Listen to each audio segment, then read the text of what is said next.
Can you guys hear me now? Apparently, I was talking without the mic on.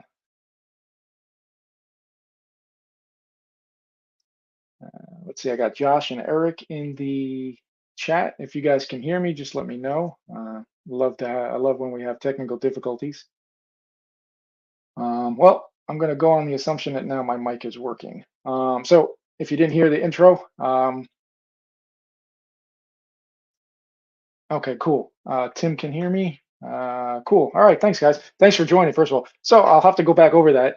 So time's going to be short tonight. I do have to cut out at 9:30. I have a lot to show, and I'm going to try to cover as much as I can. I am still working on phase four, but it is getting closer. But I wanted to show a lot of this stuff. First of all, to have a video to be able to put on the library to explain it. But secondly, just to kind of get everybody, prepped and build a little excitement on it.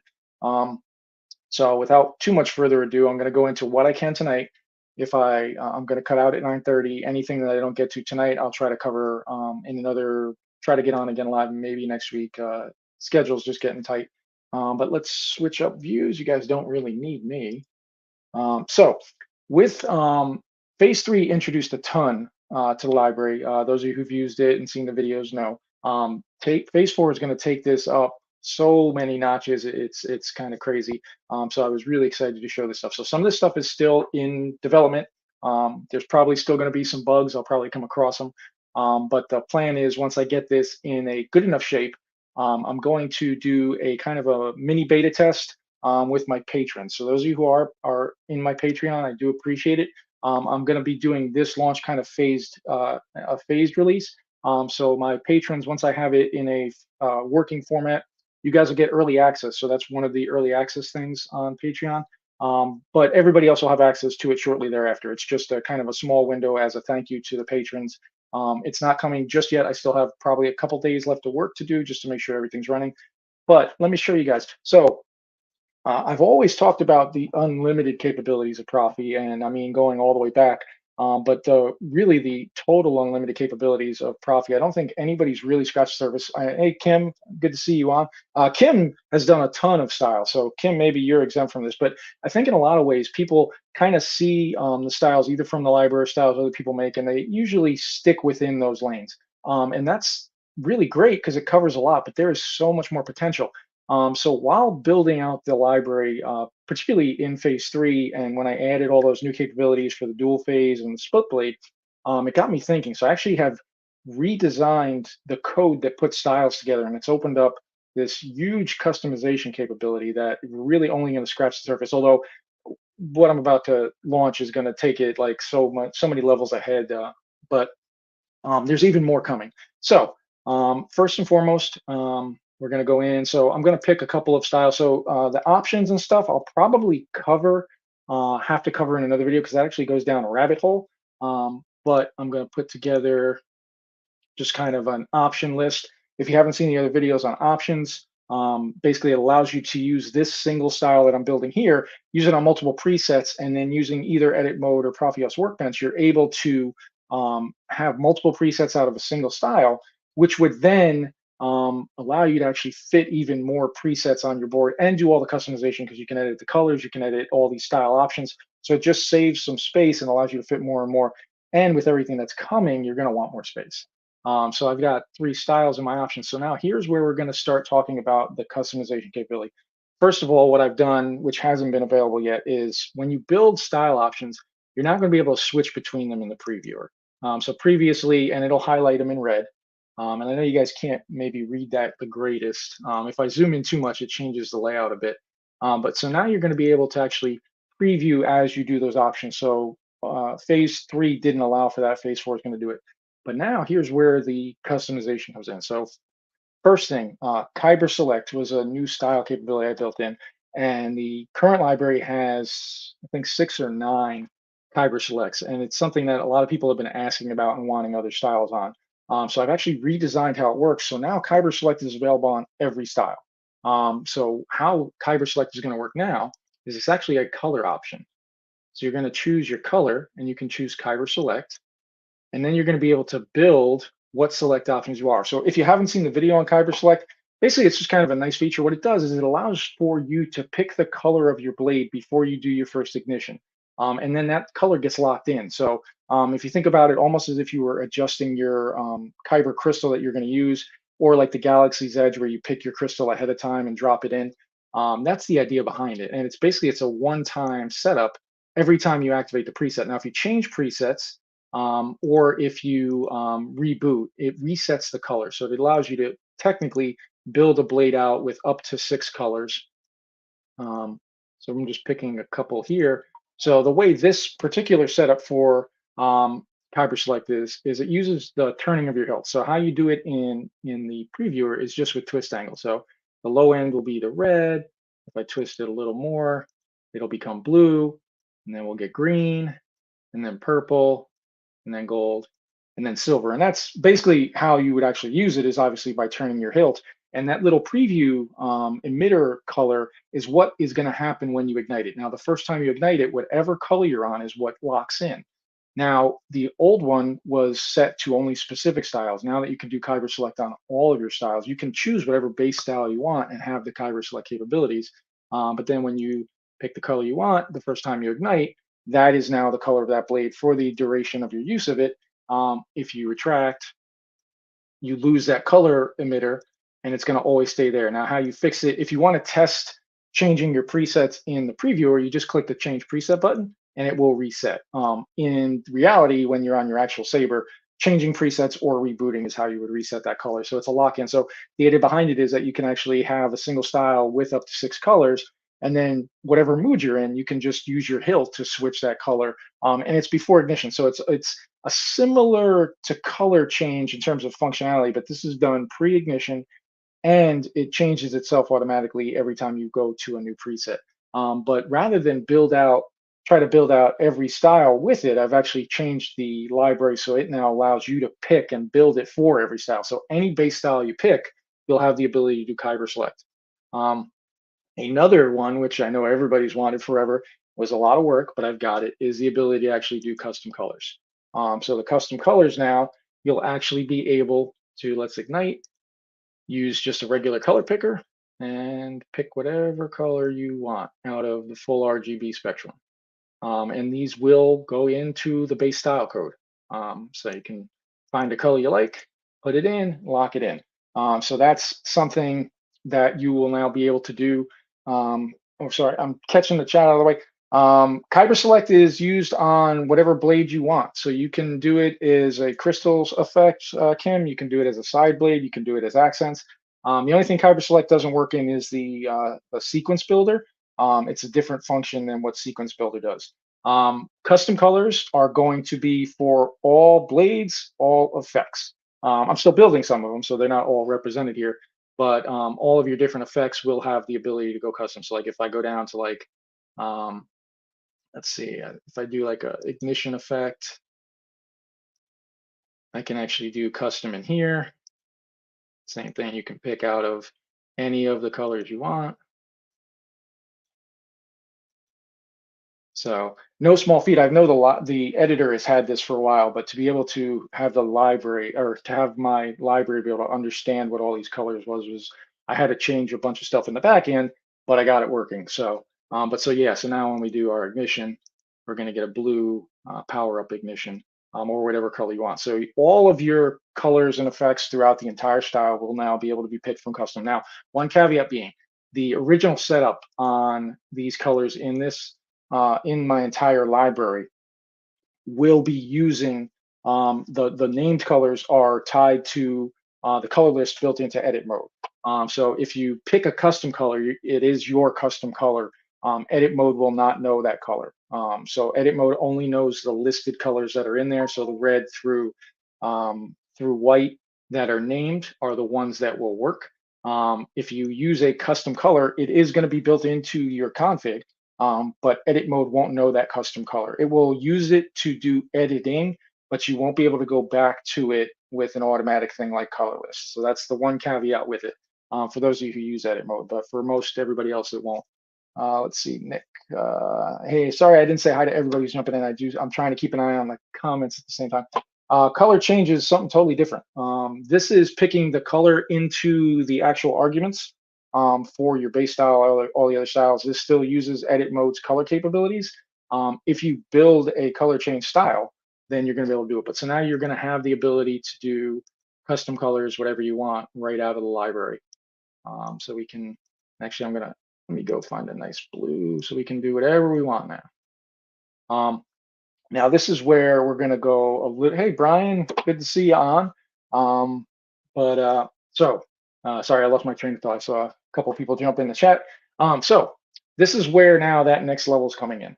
So with once I figured out that I could get the custom colors to work within the code that runs this library, it actually opened the door for a ton of new possibilities. So one of the things that's probably I've been talking about, and now that Brian's on, hey, Brian. Yes, actual RGB values. Yeah, you came in just after I showed it. So the library is going to now allow Kyber Select to be on any style, as well as custom colors to be on any style, any effect. And you're going to choose custom, and then it uses the regular RGB. So you can do whatever. And these are the built-in colors that will run um, on your config. And then again, the caveat being now non-named colors, so anything you do custom doesn't match to edit mode's color list. So they'll just be custom colors. There's no way to make edit mode understand what they are. But yes, we're going to go full custom, and it's going to be on all effects. So it's not just the base. I'm showing the base style right now, but all your effects are going to be able to do any custom color you want right in the library. It's going to create the style code with that built in, but it's also still going to carry the edit mode capability. So you're still always going to be able to edit all these colors and use them over in different presets. But it's just a starting point for those who like to do a single style to a preset or add specific colors they wanted that weren't available before. But let's get to the real big thing. So the next big piece is the ability. I'm building in the actual style modifier. So I know, and Brian in particular, style modifiers were introduced during the development of OS6, but even I didn't have time to play with all of them. So in trying to build all of the possibilities, it's literally going to be millions of combinations now, and it was getting to the point where why I didn't want to just build certain styles with it. Now I have styles in mind that I'm still going to be doing it for, but I wanted to open up the door. So what I'm doing is I'm actually building the logic of how the style modifiers work into the library so they can be applied in so many different ways. So for right now with phase 4, and this list is going to grow and keep growing, the base style is going to have the ability to do the color and style modifiers. So how that's going to work, color modifiers are here. Now, some of them are pretty straightforward, and some of them have been around for a while, but some of them are brand new. Some of them I'm still developing. So we'll start with something simple. So you can do now gradients. So you're going to choose your base style, and it can be any style you want. But now instead of just having a single color, you can actually apply gradients. So like if I choose the color gradient up, what that does is it's actually going to let the base style now be a gradient, and you can control it right from the library. So if I wanted, I can have a very subtle gradient where it's kind of a slow change, or I can go into something a little bit more specific.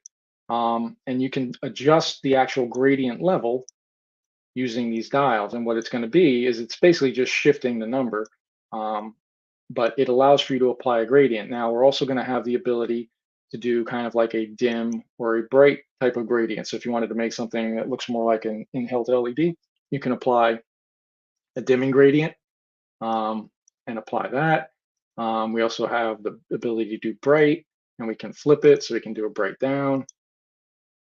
Or again, any base style. So this is right now a rotoscope, but if I wanted to do a different style, I can apply this to any of the styles. So let's say I want to go like into the fallen order. I can do the cal Kestis. Actually, let's get one with more activity for some of this other stuff. Let's get one of my unstables. Unstable anger is pretty good. So now we can apply, so there's a gradient there, but let's can actually do color shift. So color shift is a little different than gradient. Color shift lets you actually have a mix of colors that the blade moves through, and how it moves through them are going to be controlled by a number of factors. So rotating is just a timed shift, and the amount of shift is going to be set here. So you can have it do kind of a more subtle shift in terms of colors, or you can have it do, again, a bigger shift in terms of colors. You can also change up how quickly it's shifting its colors. So this lets you apply these color modifications into your style, so that you can have kind of, you're not stuck with a single color.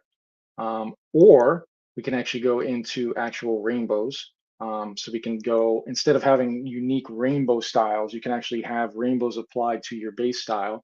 Um, and this is a rotating one, so we'll pick up the speed a little bit on it. And let's pick up the shift amount. And this is now going to rotate through colors based on this shifting. And you can actually go to full spectrum if you wanted to. So you actually, the shift gradient level controls how many colors it's going to slide through. So you're not, if you don't want to go full rainbow, you can actually pull it back. So if you pull it back, it'll only have kind of a smaller group of colors that it's going to roll through. And again, you can control the speed. We do have the omnicolor. So omnicolor goes through every color. So we've got the rolling rainbow, which is another effect where the rainbow kind of is always present on the blade. And again, you can control the speed of it. But then we also have the interactive type things like the swing reset on color shift. So this will do a shift through whatever colors you want. So let's go a little bit bigger on the color shift. We'll speed it up a little bit. Doesn't look like it's shifting. I might have a bug in that code. Maybe it's shifting, not as much as I'd want it. As I said, some of these may end up with bugs because I'm still building. Let's try a swing build up color shift. And let's go, actually, let's go into red.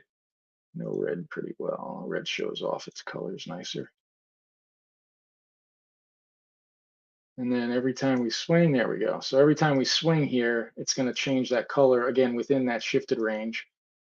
And it's going to build itself up. And then with the build up one, when you retract is when it resets the color. So there's going to be a lot of options in here.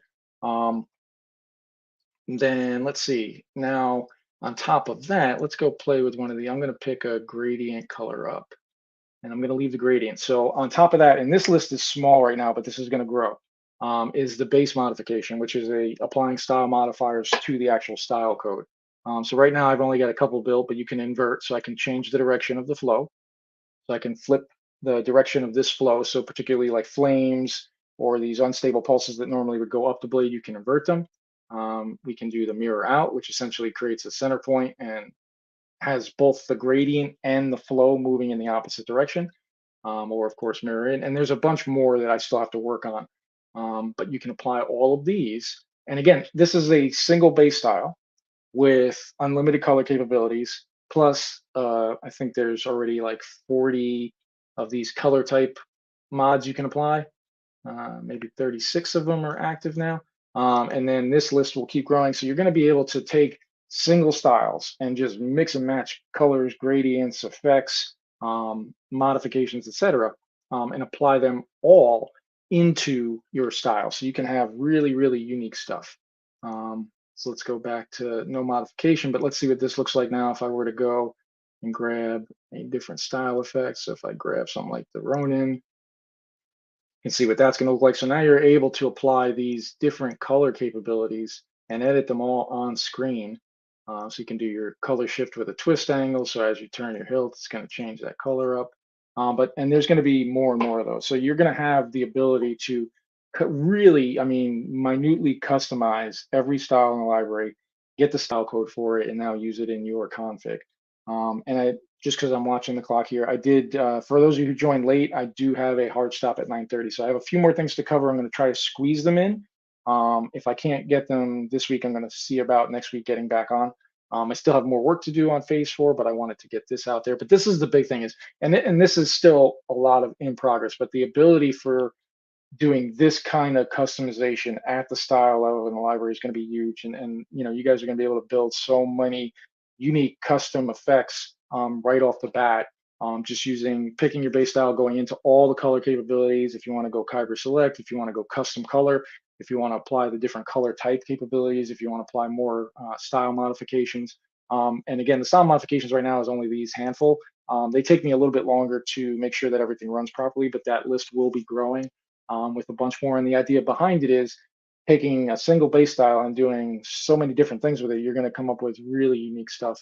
Um, and then on top of that now, let's see, what was the other big piece, and I only got a couple minutes, but I'm going to try to cover it quick, is this using function. So, and I'll probably have to do a full-length video on it, but essentially the using function is just another way to use style codes. Now, where it comes really into play is like your crystal chambers, your accent LEDs, the type of styles where you maybe have the same style repeated multiple times in different presets. And this was suggested by Frederick, so I've got it included. Essentially, what it does is it lets you put the style code along with the copyright and all the effect information outside of the preset, and then just refer to it in the presets. So I'm going to actually just use what we've built here. I'm going to get a using function. Now, using functions all have to have unique names. So the library is going to come up with a name based on what you're picking, and it's basically just going to change to what you've selected. But then, if you wanted to make a different unique name, you would just type it in here. You just don't want spaces. But so you're going to be able to put together, and this is still the naming is still being worked on, but you're going to be able to put together a name. That's basically the name of the function that will run this style that you've designed. You just do a using function. I am changing how the library works. So the user agreement that usually was the splash screen when you guys first entered the site, it's now going to be a one-time shot when you go to get style code. This is really just me covering everything. So I put so much time into every piece of code on the library and every style and everything that I want to make sure that everybody knows that the style code is copywritten, that I have put the copyrights on it.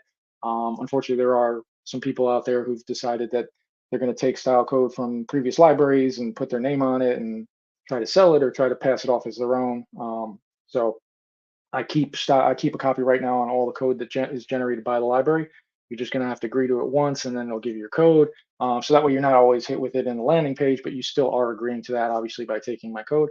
And then you go into your config. So now with a using, all you're going to do, and again, I'm going to do a longer video on this, but I want to show the concept, is instead of putting that code in the preset, again, the idea being this is code maybe I want to repeat in multiple presets, you're going to put it right after your if-def for config presets, but not inside the array for preset. So we'll put extra spaces, and then we're going to paste. And it's really pasting almost the identical code as the style code. The difference being it's creating what's called a using, which is basically shorthand. Okay, I'm going to fix that because it can't have special characters in the name. But again, debugging will come into play. What you're going to do now is every preset I want to run that style in, I'm just going to copy this piece. And it's the style PTR, but then it's going to use the username again without that colon because that's not a good character. And you would then copy that. And instead of in your presets having these long breakouts, you would replace with this. And again, the main benefit from where I am sitting would be the usage for like crystal chambers, accents. If you do happen to set presets up with the same code, it works the same. You're not really saving memory on this. It's really more just simplifying your config. So if you want your presets to be smaller, usings would be how you make them smaller. So like if I we'll go build another real quick one for a crystal chamber version. So if I grab the crystal chamber here and we'll just pick a couple behaviors. So if I wanted to run like this kind of a crystal chamber, and I'll give it some off behavior, and then I can go down here and I can get my using. And again, you're going to want a unique name for each of these. And that colon will be gone before this launches. But then I would go back up into this section above presets and I would add that code. But now this is crystal chamber using. So I'll grab this style. And then that would replace all of my crystal code, and I could technically replace all the crystal code in all the presets. So what you're doing is you're essentially just simplifying, so that oops, what did it do? That's a weird thing. That's not a copied what I thought I copied. Copy. paste there. So, and then everywhere I have crystals that I would want, instead of having the long code, you only have to have the long code with the breakout of the copyright. And essentially, also for those of you who are using edit mode or um, OS Workbench, this receipt is important for you to know what behaviors you've chosen. And it has the numbers. These correspond to your on behavior, off behavior, if you do ignition effects, any of the options you build. So on top of the copyright, this is helpful code because it's going to help you keep track. But you only need to put this in once now with the using, and then you could just repeat that style PTR with that unique code in every preset, and it just simplifies what your presets look like. But it's not going to save you memory necessarily. If you had a ton of crystals and you put it in every one of them versus doing unique ones in crystals, obviously that would save some space. But so using is an alternative method. It's not going to be oh, Kim, yeah, shorthand. That's the word I was reaching for. So that's the concept behind it, but that is coming as a possibility. If you want to continue to use the regular style code, you'll be able to do that. Um, it'll always work with regular style code. The using is just a alternative opportunity. And again, I'll get more into it. I still do have work to do on that. But the big thing I wanted to cover, just because I'm getting tight on time, I originally planned to go longer, but family calls is the what's coming with these capabilities. And again, they're going to be on everything. So you can apply your gradient on, let me see, this is on the, oh, it's because it's only 2 pixels. It doesn't love 2 pixels. Let's go to 10. Although you give me a hard time. This one might need fixing. Yeah, so I still have a little bit of debugging work to do on these. But the concept, let's go back. I know main blade's working. I might have to fix crystal. Um, let's go, so back to our gradient. So you'll have all these capabilities coming. But yeah, sorry, I'm gonna cut us short. I don't want to run over. And again, this is on the way. I do have some work obviously left in front of me. And like I said, for those of you who are patrons, thank you very much. My patrons are going to get early access to phase 4. It'll be essentially a pre-beta for my patrons. So that will be coming as soon as I have it in a format that I know isn't going to give you guys a lot of trouble. But it will be beta. I've loaded up so much new code that I do need testers. So I'm going to start with the patrons as a thank you for obviously supporting me. But then it will be available to everybody shortly thereafter. So I'm going to give kind of a small window of early access to all my patrons. And then once it's been beat up a little bit more and I get everything else polished, it will do a full release. I'm hoping uh, towards the tail end of this week, patron access, and then some point next week, full access, give or take. I'm still actually have a lot of work to do on some of the screens that you guys haven't seen yet. But I wanted to just kind of get out there, say this is on the way. There is a ton more coming. But the ability to do your color modifications, your style modifications, custom colors, be able to apply Kyber select to any style is going to be, it's going I mean, we're going into the millions of possible combinations now that the library is going to produce. But so lots more to come. I hope to get maybe some time next week. I'll do another live one. I'm going to go a little bit deeper in this and obviously have this polished up a little bit more. And I will be, obviously, I'll update everybody, both the patrons when I get them their early access, and then once everything's available for everybody else. But I do have to bail tonight, so I'm sorry for the short window. But I wanted to get on because I know I had planned it. So thanks everybody. Thanks to all my patrons. Thanks for joining tonight. And I will definitely have a ton more coming. And I'm going to try, like I said, next week, try to squeeze out a little more time for another live one, hopefully answer some questions. So sorry for the cutoff, guys, but have a great night, and we'll be talking to you soon. Thanks all.